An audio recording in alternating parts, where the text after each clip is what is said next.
Hello. I am so glad you are here.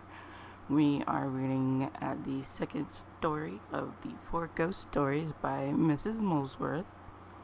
I did forget to mention that the vast majority of the documents and books and short stories, etc., that I'll be reading, I've actually never read them before.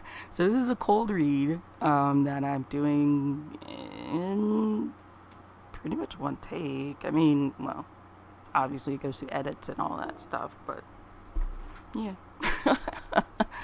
probably should have mentioned that.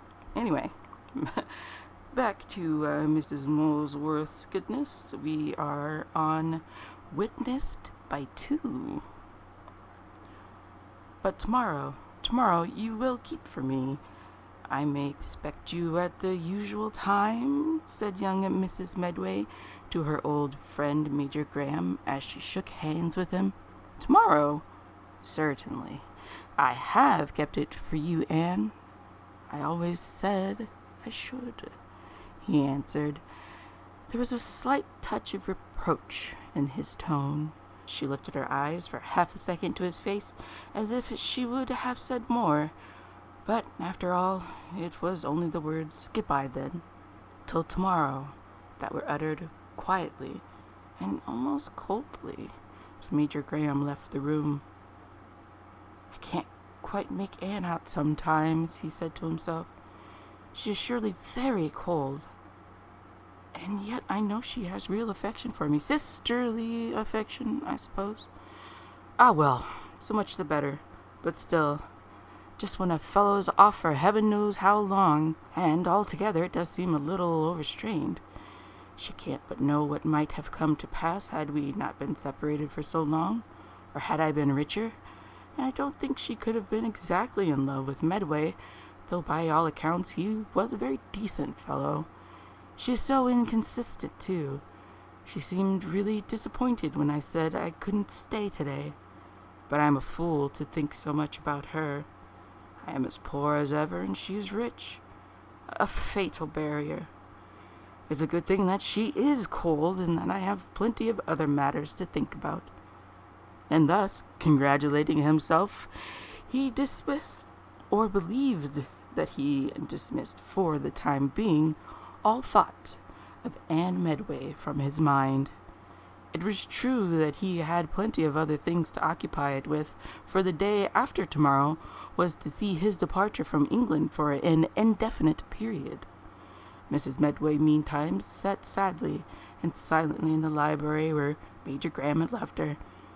Her sweet grey eyes were fixed on the fire, burning brightly and cheerfully in the waning afternoon light. But she saw nothing about her. Her thoughts were busily travelling along a road which had grown very familiar to them of late. She was recalling all of her past intercourse with Kenneth Graham since a time when, as boy and girl, they had scarcely remembered that they were not real brother and sister. All through the pleasant years of frequent meeting and unconstrained companionship, to the melancholy day when Kenneth was ordered to India, and they bade each other a long farewell. That was 10 years ago now, and they had not met again until last spring, when Major Graham returned to find his old playfellow a widow, young, rich, and lovely, but lonely in a sense, save that she had 2 children, for she was without near relations, and was not the type of woman to make quick or numerous friendships. The renewal of old relations had been very pleasant, only too pleasant, Anne had of late begun to think, for the news of Kenneth's having decided to go abroad again had made her realize all he had become to her, and the discovery brought with it sharp misgiving and even humiliation. He does not care for me, not as I do for him, she was saying to herself as she sat by the fire. There would have been no necessity for his leaving England again had he done so. It cannot be because I am rich and he poor, surely. He is not the sort of man to let such a mere accident as that stand in the way if he really cared for me. No, it is that he does not care for me, except as a sort of sister. But still, he said he had kept his last evening for me. At least he cares for no one else more, and that is something. Who knows? Perhaps tomorrow, when it comes to really saying goodbye, and a faint flush of renewed hope rose to her cheeks and a brighter gleam to her eyes. The door opened, and a gray-haired manservant came in gently. "I beg your pardon, madam," he said apologetically. "I was not sure if Major Graham had gone. Will he be here to dinner, if you please?" "Not tonight, Ambrose. I shall be quite alone. But Major Graham will dine here tomorrow. He does not leave till Thursday morning." "Very well, ma'am," said Ambrose, as he discreetly retired. He had been many years in the Medway household. He had respected his late master, but for his young mistress he had actual affection, and being of a somewhat sentimental turn, he had constructed for her benefit a very pretty little romance, of which Major Graham was the hero.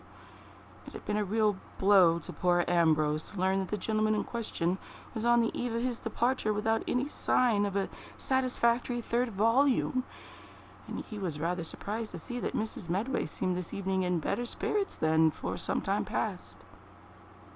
It's maybe understood between themselves, he reflected, as he made his way back to his own quarters. I'm sure I hope so, for he's a real gentleman, and she's as sweet a lady as ever stepped, which I should know if anyone should, having seen her patience with poor master, as is really called for through his long illness. She deserves a happy ending, and I'm sure I hope she may have it, poor lady. Tomorrow, at the usual time, meaning 5 o'clock or thereabouts, brought Kenneth for his last visit. Anne had been expecting him with an anxiety she was almost ashamed to own to herself, yet her manner was so calm and collected that no one could have guessed the tumult of hope and fear, of wild grief at his leaving, of intense longing for any word but a word, to prove that all was not on her side only. I could bear his being away for years even, if he thought it must be, if I could but look forward, if I had the right to look forward to his return, she said to herself. But the evening passed on tranquilly, and to all appearance pleasantly, without a word or look more than might have been between real brother and sister. Kenneth talked kindly, tenderly even, of the past, repeated more than once the pleasure it had been to him to find again his old friend, so little changed, so completely his old friend still. The boys came in to say good night, and goodbye, alas, my lads, added their tall friend with a sigh. Don't forget me quite, Hal and Charlie, and don't let your mother forget me either, eh? To which the little fellows replied solemnly, though hardly understanding why he patted their curly heads with a lingering hand this evening, or why Mamma looked so grave at his words. And Anne bore it all without flinching, and smiled and talked a little more than usual, perhaps, though all the time her heart was bursting, and Kenneth wondered more than ever if, after all, she had much heart or feeling to speak of. You will be bringing back a wife with you, perhaps, she said once. Shall you tell her about your sister Anne, Kenneth? Major Graham looked at her earnestly for half an instant before he replied, but Anne's eyes were not turned toward him, and she did not see the look, and his words almost belied it. Certainly, I shall tell her of you, he said. That is to say, if she ever comes to exist. At present, few things are probable. Still, I am old enough now to never say Fontaine, je ne boirai jamais de ton eau. But, he went on, I may return to find you married again, Anne. You are still so young, and you are rather lonely. No, Anne said with a sudden fierceness, which he had never seen in her before. I shall never marry again, never. And she looked him full in the face with a strange sparkle in her eyes, which almost frightened him. I beg your pardon, he said meekly. And though the momentary excitement faded as quickly as it had come, and Anne, murmuring some half-intelligible excuse, was again her quiet self, this momentary glimpse of a fierier nature beneath gave him food for reflection. Can Medway have not been what he seemed on the surface after all? He thought to himself. What can make her so vindictive against matrimony? But it was growing late, and Kenneth had still some preparations to make. He rose slowly and reluctantly from his chair. I must be going, I fear, he said. Anne, too, had risen. They stood together on the hearth-rug. A slight, very slight shiver passed through her. Kenneth perceived it. You have caught cold, I fear, he said kindly, for the room was warm and the fire was burning brightly. No, I don't think so, she said indifferently.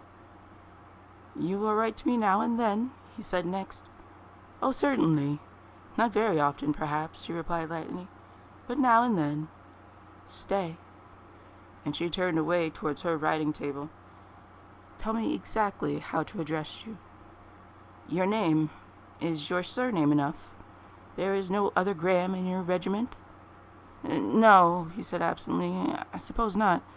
Yes, just my name in the regiment and Allighieri, which will be our headquarters. You might, if you were very amiable, you might write to Gallus.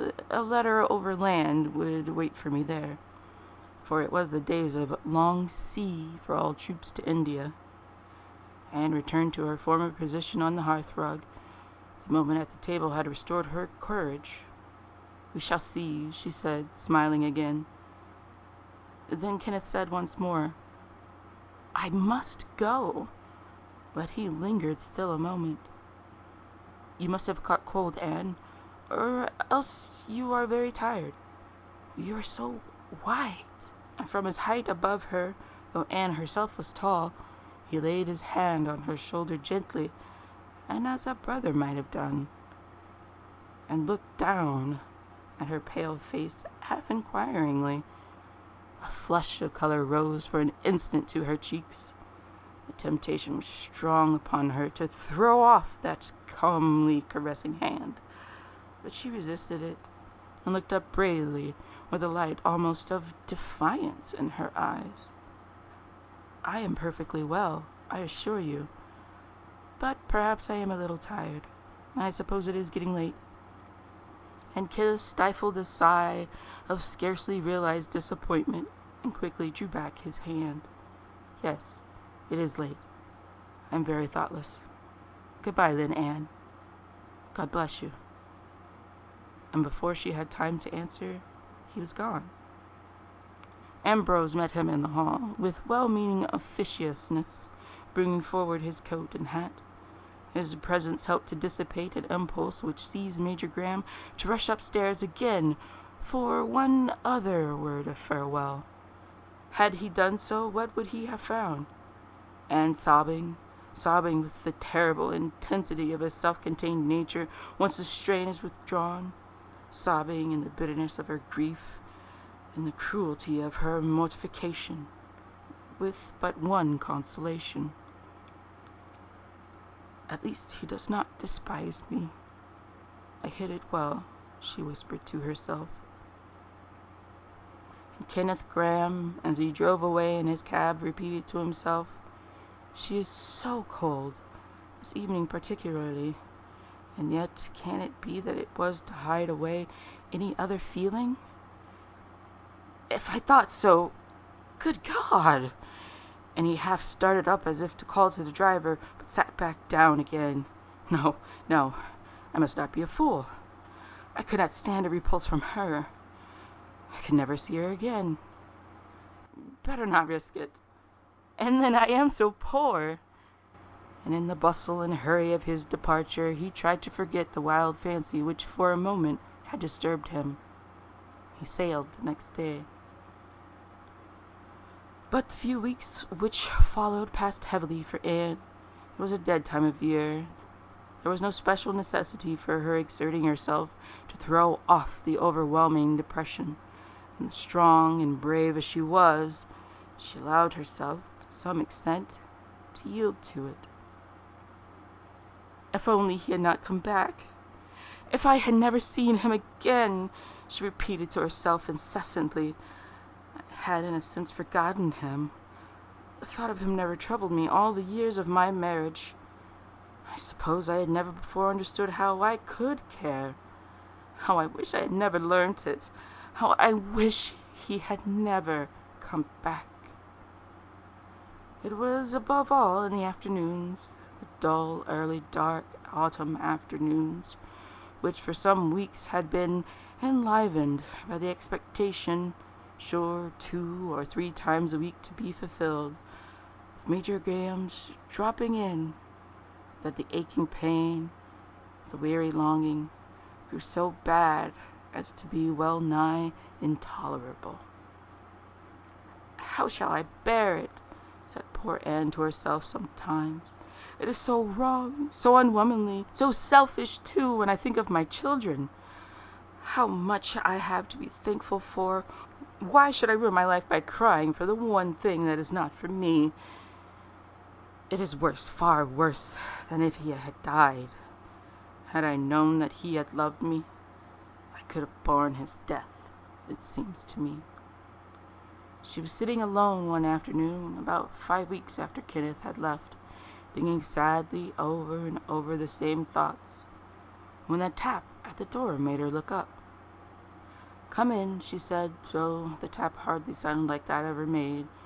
No one else was likely to come to the door of her own room where she happened to be. "Come in." Somewhat to her surprise, the door half opened, and old Ambrose's voice replied, "If you please, ma'am," then stopped and hesitated. "Come in," she repeated with a touch of impatience. "What is it, Ambrose? Where is Seton?"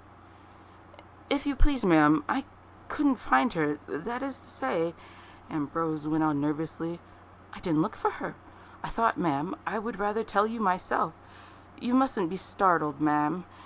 And Anne, at this, looking up at the old man, saw that he was pale and startled looking himself. "But it's Major Graham." "Major Graham?" repeated Anne, and to herself her voice sounded almost like a scream. "What about him? Have you heard anything?" "It's him, ma'am. Him himself," said Ambrose. "He's in the library. I'm a little afraid, ma'am. There must be something wrong. He looked so strange, and he did not answer when I spoke to him. But he's in the library, ma'am." Anne did not wait to hear more. She rushed past Ambrose, across the landing, and down the 2 flights of steps which led to the library, a halfway house room between the ground floor and the drawing room, almost before his voice had stopped. At the door she hesitated a moment, and in that moment all sorts of wild suppositions flashed across her brain. What was it? What was she going to hear? Had Kenneth turned back halfway out to India for her sake? Had some trouble befallen him, in which he had come to seek her sympathy? What could it be? And her heart beating so as almost to suffocate her, she opened the door. Yes, there he stood, on the hearthrug. She had last seen him in that room. But he did not seem to hear her come in, for he made no movement towards her. He did not even turn his head in her direction. More and more startled and perturbed, Anne hastily went up to him. "Kenneth, what is it? What is the matter?" She had held out her hand as she hurried towards him, but he did not seem to see it. He stood there, still, without moving, his face slightly turned away, till she was close beside him. "Kenneth," she repeated, this time with a thrill of something very like anguish in her tone, "what is the matter? Are you angry with me? Kenneth, speak." Then at last he slowly turned his head and looked at her with a strange, half-wistful anxiety in his eyes. He gazed at her as if his very soul were in that gaze, and lifting his right hand, gently laid it on her shoulder, as he had done the evening he had bidden her farewell. She did not shrink from his touch, but strange to say she did not feel it, and some indefinable instinct made her turn her eyes away from his and glance at her shoulder. But But even as she did so, she saw that his hand was no longer there, and with a thrill of fear, she exclaimed again, "Speak, Kenneth, speak to me!" The words fell on empty air. There was no Kenneth beside her. She was standing on the hearthrug, alone. Then, for the first time, there came over her that awful chill of terror so often described, yet so indescribable to all but the few who have felt it for themselves. With a terrible, though half-stifled cry, Anne turned towards the door. It opened before she reached it, and she half fell into old Ambrose's arms. Fortunately for her reason perhaps, his vague misgiving had made him follow her, though of what he was afraid he could scarcely have told. "Oh, ma'am! Oh, my poor lady!" he exclaimed as he half led her, half carried her back to her own room. "What is it? Has he gone?" "But how could he have gone? I was close by. I never saw him pass." "He is not there. He has not been there," said poor Anne, trembling and clinging to her old servant. "Oh, Ambrose, what you and I have seen was no living Kenneth Graham, no living man at all. Ambrose, he came thus to say goodbye to me. He is dead." And the tears burst forth as she spoke, and Anne sobbed convulsively. Ambrose looked at her in her distress and consternation past words.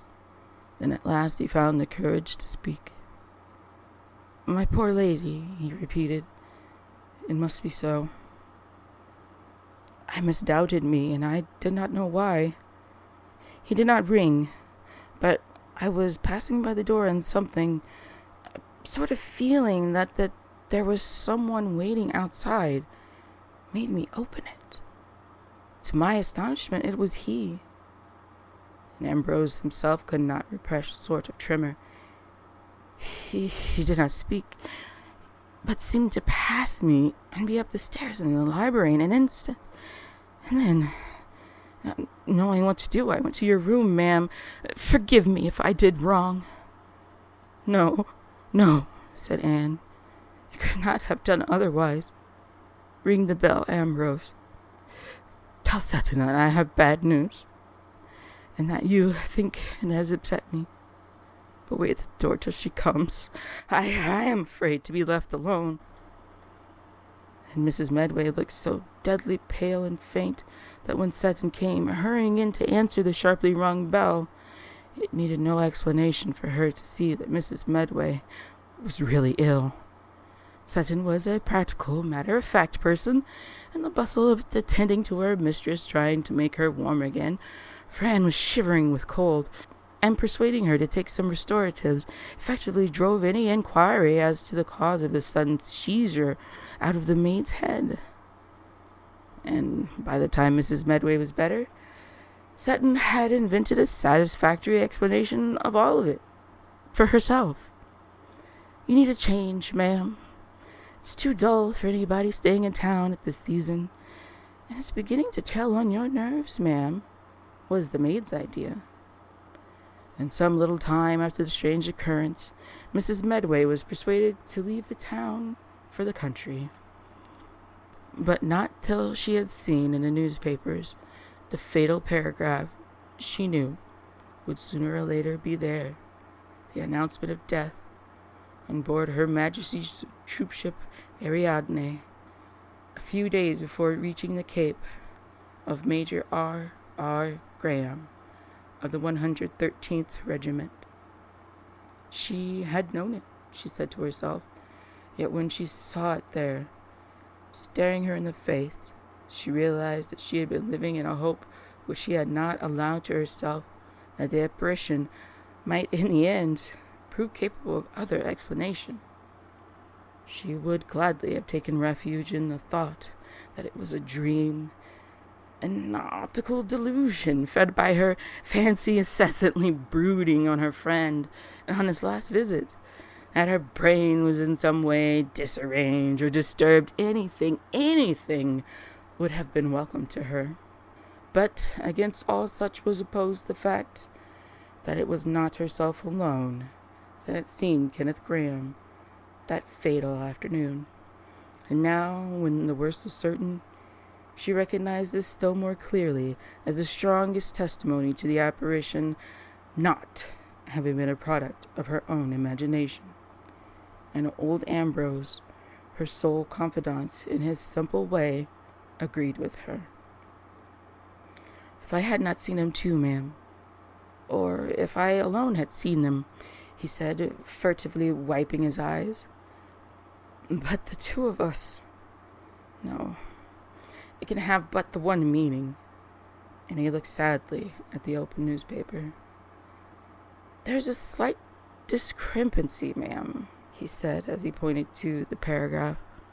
"Our Major Graham's name was K.R., not R.R. "It's only a misprint. I noticed that," said Anne wearily. "No, Ambrose, there can be no mistake.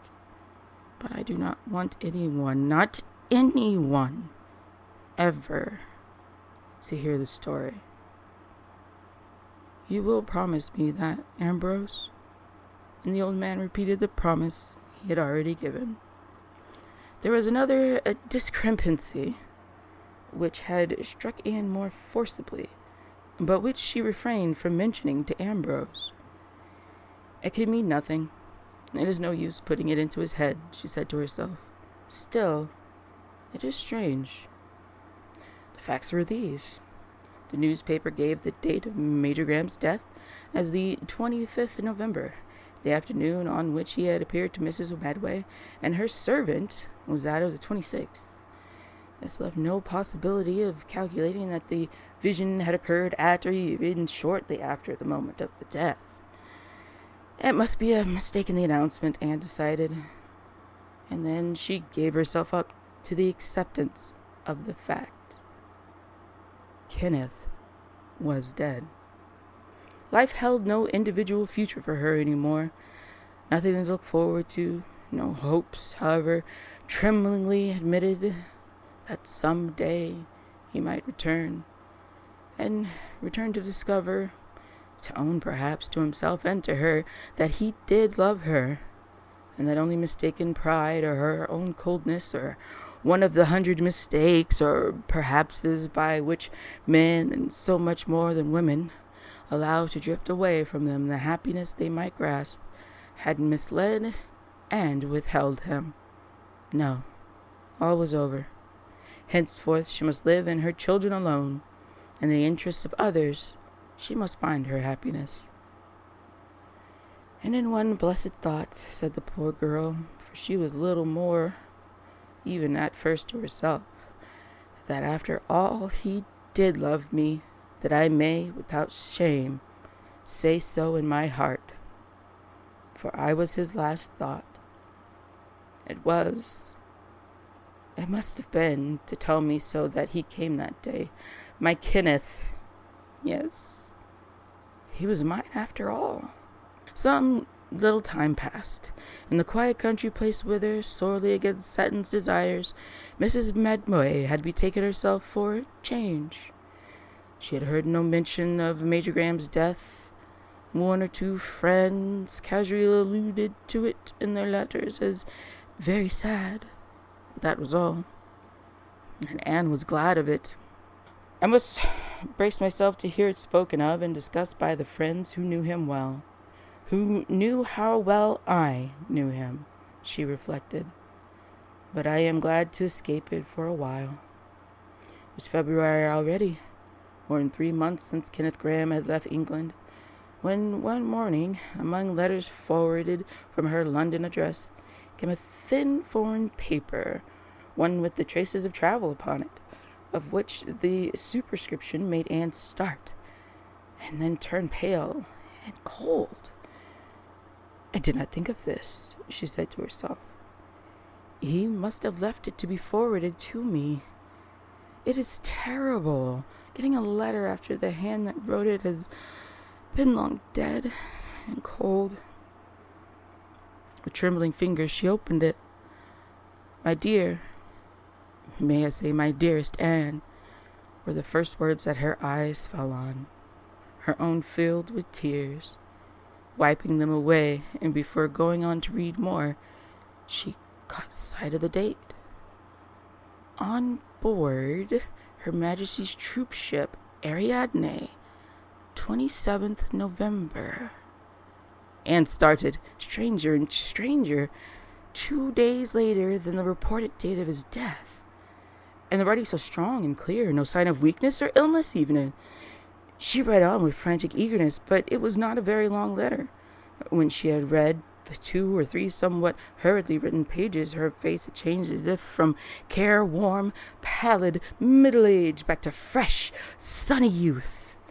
She fell on her knees in fervent, unspoken thanksgiving. She kissed the letter, the dear, beautiful letter, as if it were a living thing. "It is too much, she said. "What have I done to deserve such blessedness?" This was what the letter told.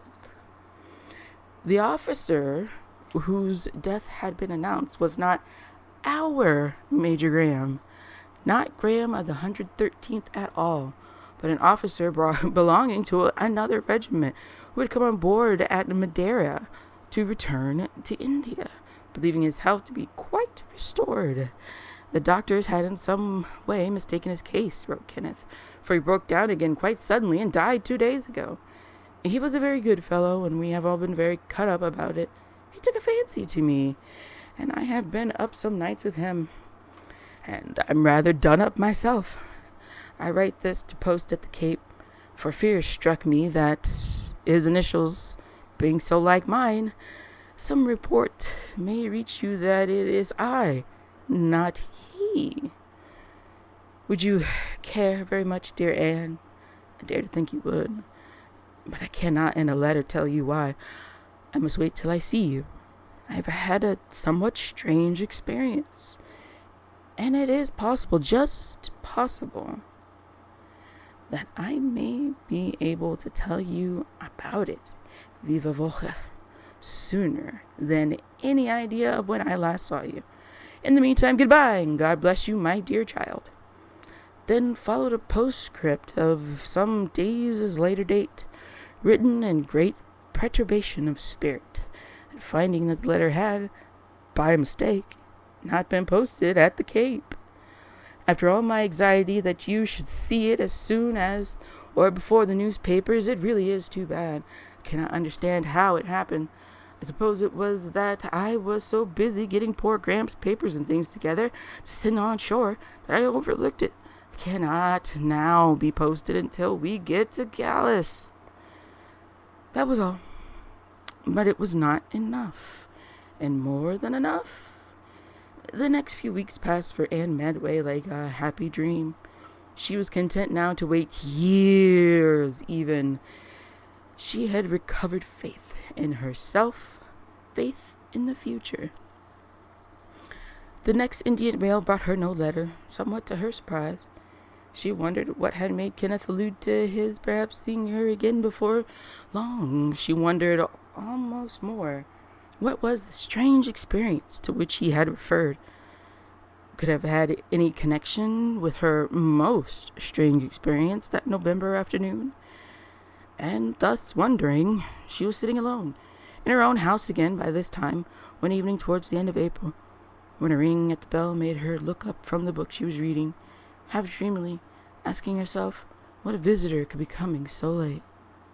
She heard steps and voices, a door shutting, and then Ambrose opened that of the drawing room where she was sitting and came up to her, his wrinkled old face all flushed and beaming. "It was me that frightened you so that day, ma'am," he began. "It's right, it should be me again. But it's himself, his very own self, this time, you may believe me, indeed." Anne started to her feet. She felt herself growing pale. She trembled so that she could scarcely stand. "Oh, where is he?" she said. "You have not put him into the library, anywhere but there." "He would have it so, ma'am. He said he would explain it to you." "Oh, go to him, ma'am. You'll see it'll be all right." Anne made her way to the library, but at the door a strange tremor seized her. She could scarcely control herself to open it. Yes, there again, on the hearthrug, stood the tall figure she had so often pictured thus to herself. She trembled, and all but fell. But his voice, his own hearty, living voice, speaking to her in accents tenderer and deeper than ever heretofore, reassured her and dispersed at once the fear that had hovered about her. "Anne, my dear Anne, it is I myself. Don't look so frightened." And in a moment he had led her forward and stood with his hand on her shoulder, looking with his kind, earnest eyes into hers. "Yes," he said dreamily, "it was just thus. Oh, how often I have thought of this moment. And if I am mistaken, forgive my presumption. But I can't think I am. Anne, my darling, you do love me." There was no need of words. Anne hid her face on his shoulder for one happy moment. Then amidst the tears that would come, she told him all she had suffered and hoped and feared, her love and her agony of humiliation when she thought it was not returned, her terrible grief when she thought him dead, and yet the consolation of believing herself to have been his last thought in life. "So you shall be, my first and my last," he answered. "My Anne, my very own." And then she told him more of the strange story we know. He listened with intense eagerness, but without testifying much surprise, far less incredulity. "I anticipated something of the kind," he said, after a moment or two of silence. "It is very strange. Listen, Anne, at the exact time, so far as I can roughly calculate, at which you thought you saw me, I was dreaming of you. It was between 4 and 5 o'clock in the afternoon, was it not?" Anne bowed her head in assent. "That would have made it about 6 o'clock where we were then," he went on consideringly. "Yes, it was about 7 when I awoke. I had lain down that afternoon with a frightful headache. Poor Grandma died shortly before midnight the night before, and I had not been able to sleep, though I was very tired. I dare say I was not altogether in what the doctors call a normal condition, from the physical fatigue and the effect generally of having watched him die. I was feeling less earthly, if you can understand, than one usually does. It is, to me at least, impossible to watch a deathbed without wondering about it all, about what comes after, intensely. And Graham was so good, so patient and resigned and trustful. It was awfully hard for him to die. He had every reason to wish to live. Well, and when I fell asleep that afternoon, I at once began dreaming about you. I had been thinking about you a great deal, constantly almost, ever since we set sail. For just before starting, I had got a hint that this appointment, I have not told you about it yet, but that will keep. I have accepted it, as you see, by my being here. I got a hint that it would probably be offered to me, and that if I didn't mind paying my passage back almost as soon as I got out, I better make up my mind to accept it. I felt that it hung upon you, and yet I did not see how to find out what you would say without risking what I had, your sisterly friendship. It came into my head, and just as I was falling asleep, that I would write to you from the Cape. I would tell you of Graham's death to avoid any mistaken report, and that I might in my letter somehow feel my way a little. This was all in my mind, and as I fell asleep it got confused so that I did not know afterwards clearly where to separate it from my dream." "And what was this dream?" asked Anne breathlessly.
"And what was the dream?" asked Anne breathlessly.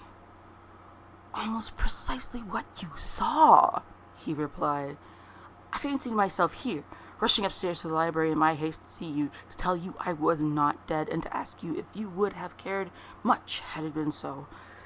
I saw all the scene, the hall, the staircase already lighted, this room, and you coming in at the door with a half-frightened, half-eager look in your face. Then it grew confused. I next remember standing here beside you on the hearthrug, with my hand on your shoulder, thus, Anne, and gazing into your eyes and struggling to ask you what I wanted so terribly to know. But the words would not come, and the agony seemed to awaken me. Yet with the awakening came the answer. Something had answered me. I said to myself, yes, Anne does love me. And Anne remembered the strange feeling of joy which had come to her, even in the first bitterness of her grief. She turned to the hand that still lay on her shoulder and kissed it. "Oh, Kenneth," she said, "how thankful we should be, but how strange to think that we owe all to a dream." "Was it a dream, Kenneth?" He shook his head. "You must ask that of wiser people than I," he said. "I suppose it was." "But how could it have been a dream?" said Anne again. "You forget, Kenneth. Ambrose saw you too, though I did not see him, nor even think of him. Yes, that makes it even more incomprehensible. It must have been the old fellow's devotion to you, Anne, that made him sympathize with you somehow." "I am glad that he saw you," said Anne, "and I should prefer to think it more than a dream. And there is always more evidence in favor of any story of the kind if it has been witnessed by two. But there is one other thing I want to ask you. It has struck me since you answered me rather abstractedly that last evening when I spoke about your address, and asked if there was any other of the name in your regiment. Once or twice I have drawn a faint ray of hope from remembering your not very decided answer. Yes, it was stupid of me. I half remembered it afterwards. I should have explained it, but it scarcely seemed worthwhile. I did know another Major Graham might be joining us at Funchal, for that very day I had been entrusted with letters for him. But I was abstracted that evening, Anne. I was trying to persuade myself that I didn't care for what I now know I care for, more than life itself. Your love. Anne. And that's it. They had, that's not really a ghost story. I mean, personally, it seems like some sort of like astral projection or something. I don't know. It's very interesting. I was a little bit worried that they weren't gonna get together by the end. I was like, no, don't kill him in war. I don't know if my heart can take it. Oh, as always, I'm so glad you were here. I hope to see you again. I will talk to everyone later. Goodbye. "Almost precisely what you saw," he replied. "I fancied myself here, rushing upstairs to the library in my haste to see you, to tell you I was not dead, and ask you if you would have cared much had it been so. I saw all the scene, the hall, the staircase, already lighted, this room, and you coming in at the door with a half-frightened, half-eager look in your face. Then it grew confused. I next remember standing here beside you on the hearthrug, with my hand on your shoulder, thus, Anne, and gazing into your eyes, and struggling to ask you what I wanted so terribly to know. But the words would not come, and the agony seemed to awaken me. Yet with that awakening came the answer. Something had answered me. I said to myself, yes, Anne does love me. And I had remembered the strange feeling of joy which had come to her even in the first bitterness of her grief. She turned to the hand that still lay on her shoulder and kissed it. "Oh, Kenneth," she said, "how thankful we should be. But how strange to think we owe all to a dream." "Was it a dream, Kenneth?" He shook his head. "You must ask that of wiser people than I," he said. "I suppose it was." But how could it have been a dream? Said Anne again. You forget, Kenneth. Ambrose saw you too. Though I did not see him, nor even think of him. Yes, that makes it even more incomprehensible. It must have been the old fellow's devotion to you, Anne, that made him sympathize with you somehow. I am glad he saw you, said Anne. I should prefer to think it more than a dream. There is always more evidence in favor of any story of the kind if it has been witnessed by two. But there is one other thing I want to ask you. It has struck me since that you answered me rather abstractedly the last evening when I spoke about your address and asked if there was any other of the name in your regiment. Once or twice I have drawn a faint ray of hope from remembering your very undecided answer. Yes, it was stupid of me. I half remembered it afterwards. I should have explained it, but it scarcely seemed worthwhile. I did not know another Major Graham might be joining us at Funchal, for that very day I had been entrusted with letters for him. But I was abstracted that evening, Anne, trying to persuade myself I didn't care for what I now know I care for more than life itself. Your love, Anne. The end. It just ends like that. Like, what the heck? That's a great little story. I do kind of like the whole, it's a dream. Ooh. It's probably more like astral projection or something like that. But in the end, it worked for a cute little plot device, hey? Alright, well, I will be back again next time with the third chapter of Mrs. Molesworth's awesome banger 4 ghost stories. Thank you again for being here. I appreciate you all. And I will talk to you again another day. Goodbye.